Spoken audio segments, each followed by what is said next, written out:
The World Tomorrow. Herbert W. Armstrong brings you the plain truth about today's world news and the prophecies of the world tomorrow.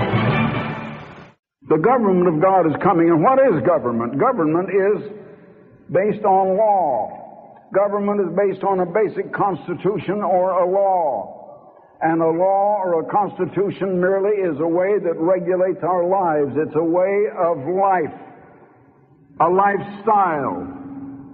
And the old trouble is we have laws that allow wrong lifestyles and wrong ways of living. And we're going to have a government that will be based on the law of God, which is outflowing love. Now that's a little too much for people to get, because love has come to mean lust. They changed the meaning. So I put it in simple words that a 6-year-old child can understand. The right way of God is give. God is the great giver. Jesus Christ said it's more blessed to give than to receive. The other way is get. There are just the two philosophies of life. You have to go one way or the other. And now, with a continuation of the last program in this series, here once again is Herbert W. Armstrong. God is working out a purpose here below. And for that purpose, He has worked out a master plan. Now, God called on me to build a college. And before I got through, I built 3 colleges. One in Pasadena, California, one in eastern Texas, one in England. However, they were built only to teach and to train personnel, including ministers for local churches of God's church, but much more than just ministers. They're not just ministerial colleges by any means. They're liberal arts colleges. And as soon as we had enough personnel, we did close up because they had fulfilled their usefulness, the college in England and in Texas, and there's just the one college now still going on, the original college in Pasadena, California. But I had to have, when we were building a campus, I needed a master plan. I went to the largest firm of architects and engineers in the world. I said, I would like to have your services. I want you to help me design the finest campus in the United States. Well, they were a little shocked because we didn't have too much then. As a matter of fact, most of that campus is built on what was the only part of Pasadena that could have been called a completely run-down, blighted area. But we bought up those properties, and we have built some of the most beautiful buildings in the United States in their place.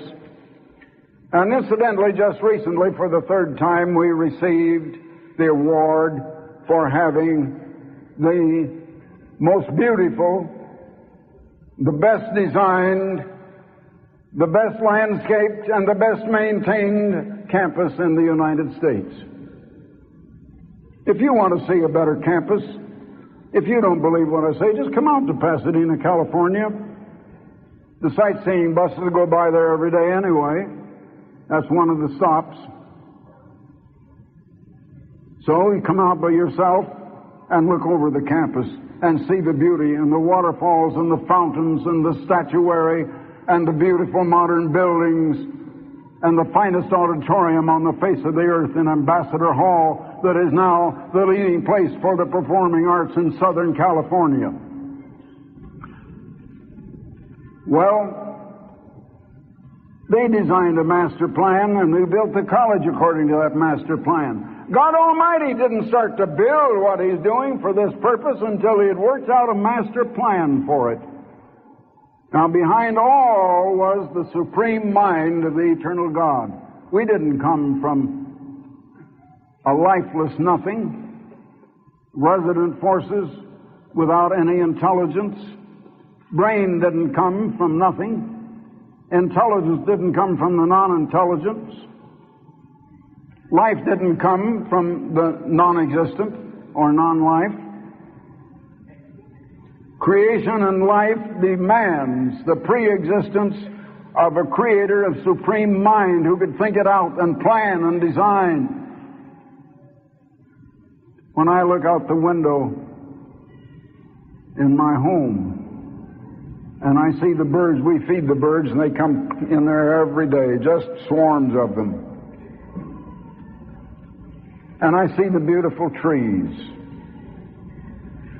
And half of our grounds are desert, and half are garden and green. And I think the beautiful leaves on the tree, the birds, the animals, the dogs. We have a couple of ferrets. I remember I had a ferret as a pet when I was a boy 11 years old. We have a couple of ferrets now. They were all planned and thought out and designed. It took a mastermind to do all of that. You tell me that it was never thought out by a mind and all these things just happen, and I tell you, you insult my intelligence. That Creator, that mind, rules His creation. And He rules it with government, and His government is based on law, on a basic law or constitution, and that law is summed up in the one word love, which is give. Outflowing love. That is the basis of it all, and it is a way of life. And that law, the way of outflowing love, is the basis of the government that will rule the whole world. Today, we have laws, and the whole lifestyle of all humanity is on the opposite way of get. The opposite way of love is based on get, on competition, on strife, on hate, not on love. Because they've lost sight of the word love. They don't know what it means. The Greeks have 3 words for it. You ought to look into that. You ought to study some of the Greek language and see what they mean by love. Now, God is a creator, and God began His creation even before this earth, believe it or not, by creating angels. I wonder how many people know that God created angels before the earth even existed. Well, let me read it to you. Here it is in the 38th chapter of the book of Job. Then the eternal God answered Job out of a whirlwind and began to talk to him. That's in Job 38. That's verse 1. Job chapter 38. Now verse 4. God said to him, "Where were you, Job, when I laid the foundations of the earth? Declare if you have any understanding." Now Job had built a great building, the greatest building on the earth, and it remained the greatest building and the tallest and highest building on earth until the building of the Woolworth Tower in New York. And that building was the Great Pyramid in Egypt. I've been in it. I've been all through it, and through its chambers, the king's chamber, the queen's chamber, and the tunnels, and so on. Job was not the Pharaoh. The Pharaoh of Egypt hired Job to plan it and design it and build it. So we say that the Pharaoh built the Great Pyramid. Well, maybe you can say I built the campus in Pasadena, but I employed the architects and we employed contractors to do the work. I didn't do the work. I had something to do with the planning of the campus, of our auditorium. I designed, it was my idea to have the great pillars that's rising up 7 stories high of the auditorium out of an artificial lake. That was my idea, and the architects went along with it, and they're the largest firm of architects and engineers in the world. They built some of the biggest skyscrapers, not only in Los Angeles, but in other cities all over the world, even over in the Middle East, in some of the oil-rich countries. They're a very large company of architects and engineers. But Job had built a building, and let me show you something more about it. So God is talking to him in the language of one who is familiar with building. He says, "Whereon are the foundations thereof, the earth, that is, fastened? Or who laid the cornerstone thereof?" Now he's talking about a cornerstone. Who laid the cornerstone when the morning stars sang together and all the sons of God shouted for joy? The only sons of God at that time were the angels. They're sons of God only by creation because He created them. They were not begotten or born sons of God, as human beings can be, as Jesus Christ was. But they were sons of God, and they're here called sons of God, and they are also in the first chapter and the first verse. and in the second chapter, in the beginning of the second chapter of Job. However, in the first chapter of the book of Hebrews, you'll find that they are not the begotten sons of God in that sense. Now, when the morning stars or the angels sang together and shouted for joy at the completion of the earth, the building Job had built was one where the cornerstone was the capstone, the last stone laid. And in the ordinary building, a cornerstone is laid first in the foundation before you begin to build the real building on top of it. But Job had built a building where the cornerstone was the final last stone laid, and apparently it never was laid. There's no evidence that the final top stone had ever been laid. And there is a reference to it in the Bible, and where Christ is called the capstone or the cornerstone that the builders rejected and wouldn't accept. Now, God created the earth, and He created it as the abode of angels first, not of man. That was long before man was created, and that might have been millions or billions of years ago. No one knows. The Bible doesn't say. It does not give you the number of years. It doesn't go into those details. But now turn over to 2 Peter for just a moment.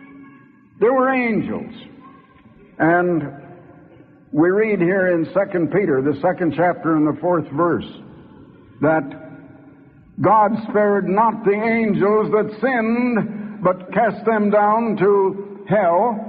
And the word hell is translated from the Greek word Tartarus, the only place in all the Bible that word is used. It does not refer to any hell that people can ever go to, but a special kind of hell or place of restraint for angels. It's a different word altogether.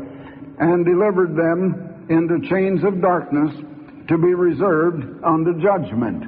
So angels sinned. Now over here in Jude, you will read that the angels kept not their first estate. I'm not going to turn to that. I want to move along. But on the throne over that whole time, God set a super archangel on the throne to rule over the angels, and He set His own government, the government of God. Now, it had to have a foundation, a constitution of the government, a basic law, and that law is the law of God, which is the way of love. The way of outgoing concern toward others and not incoming lust for yourself. Now, in the 14th chapter of Isaiah, you read a little about the one that was set on the throne. And beginning here with verse 12, it says, "How art thou fallen from heaven, O Lucifer?" Lucifer was the name of that super archangel. He was a cherub. Notice, "O Lucifer, son of the morning." And it means a morning star or a light bringer, one who brings light. "How art thou cut down to the ground, which did weaken the nations?" Or a better translation, "How art thou, who did weaken the nations, cut down to the ground? For thou hast said in thine heart, I will ascend into heaven. I will exalt my throne above the stars of God. I will sit also on the mount of the congregation in the sides of the north." That's where God's throne is, on the sides of the north, on the mount of the congregation. He had a throne. He was going to ascend from it and go to heaven. He was under heaven. He was on the earth. His throne was on the earth. Let's read a little farther. He says, "I will ascend above the heights of the clouds." So He was below the clouds. His throne was on the earth. There was a throne on the earth, and an archangel was sat on that throne, and he was given the government of God to administer. And he had an administration. "I will ascend above the heights of the clouds," He said. "I will be like the Most High, or I'll make myself in the place of God." That's what He said. Now we see a little more about Him over here in Ezekiel, the 28th chapter. It speaks of this same being, beginning with verse 14.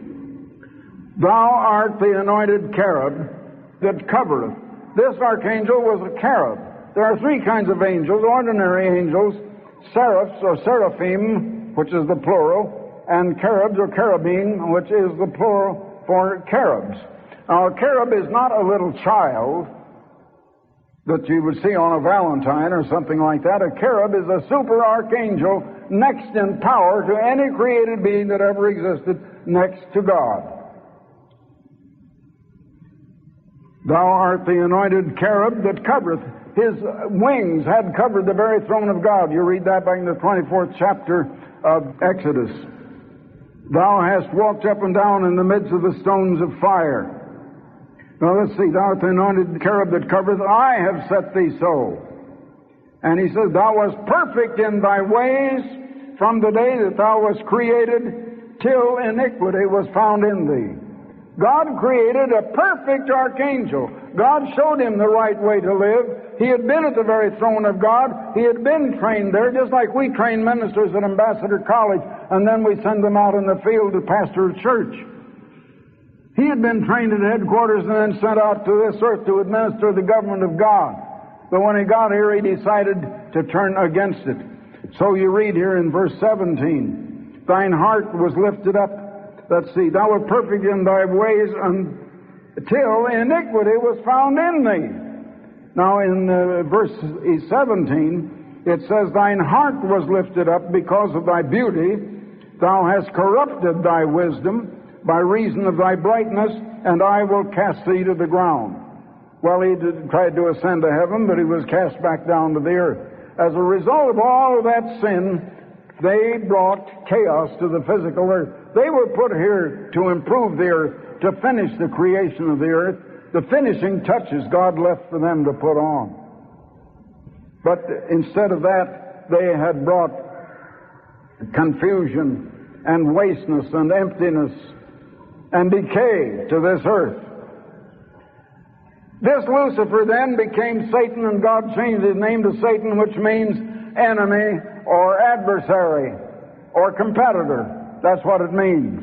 And he's all for competition in the sense of hostile competition.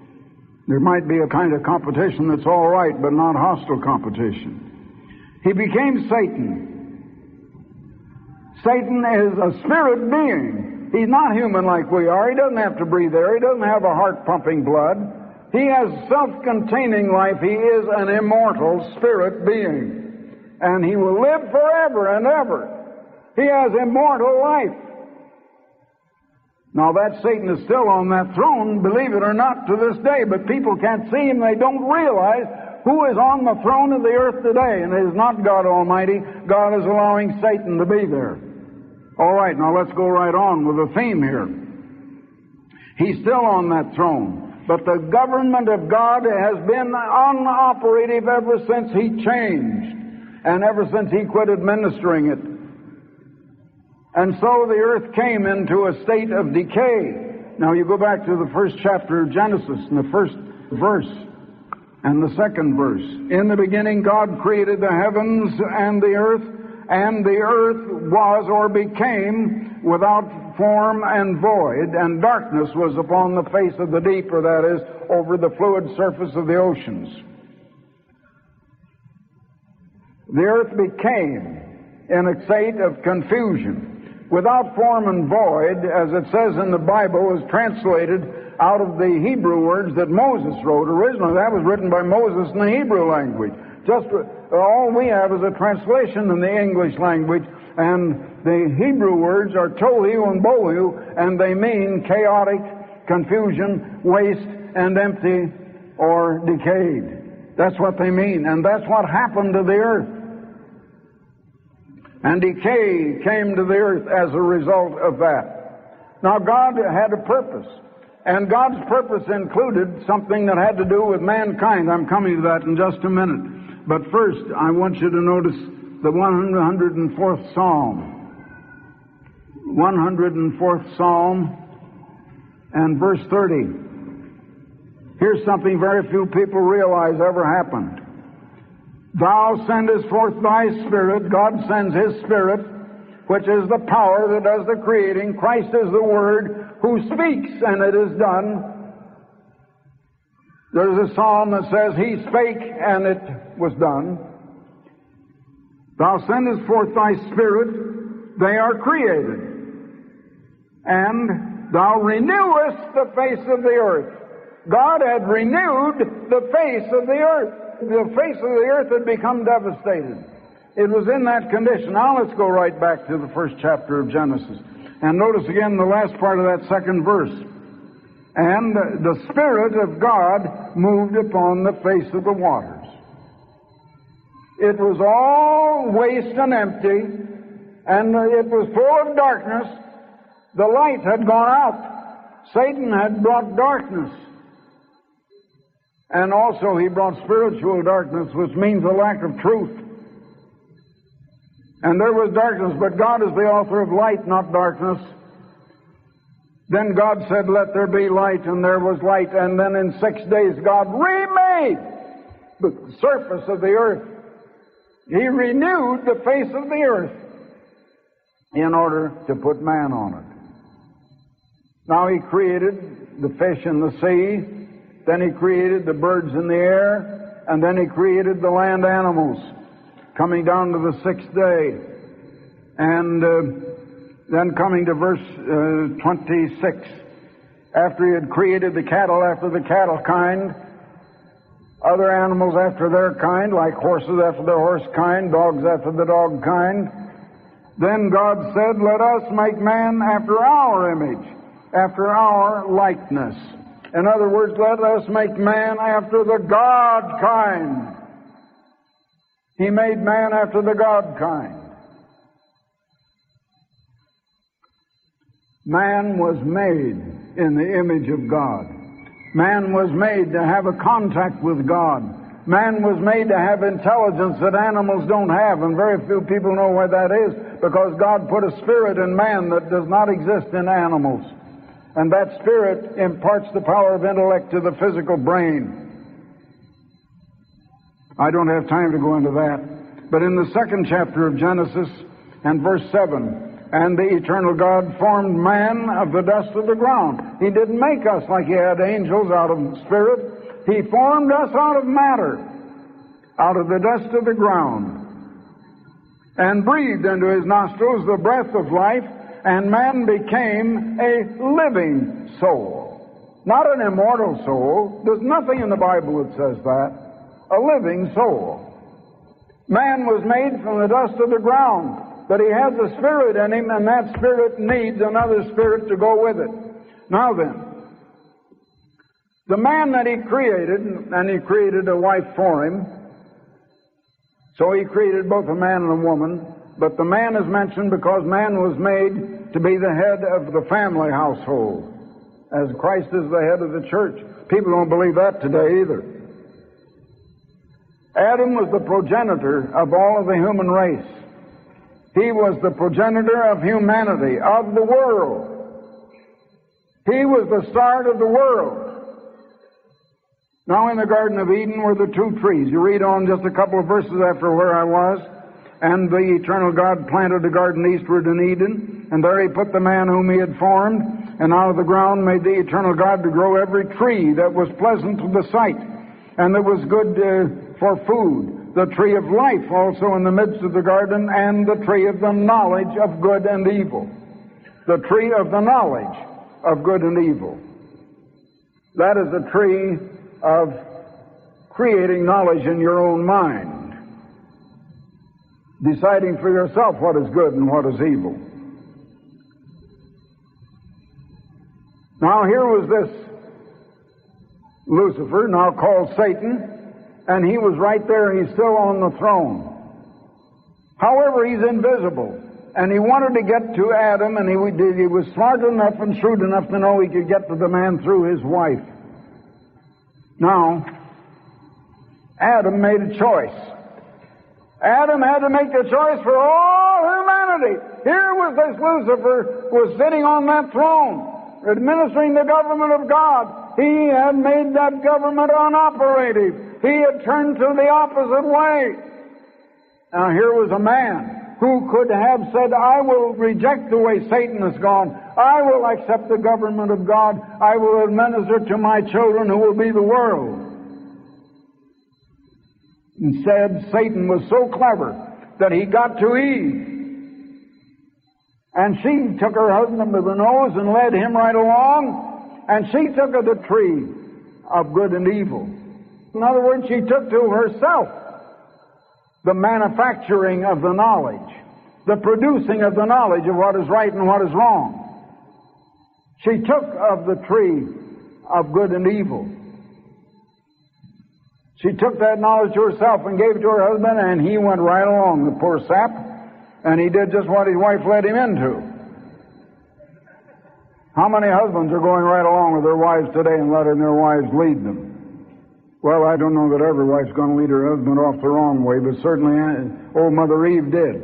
Now, Adam made that decision for all posterity. He was the fountain and the head of the human race. He was the head of all humanity. And he made the decision for all humanity. This topic will be continued on the next edition in series of The World Tomorrow. You have heard The World Tomorrow with Herbert W. Armstrong. For literature offered on this program, send your requests along with the call letters of this station to Herbert W. Armstrong. Additional programs and literature available at hwalibrary.com.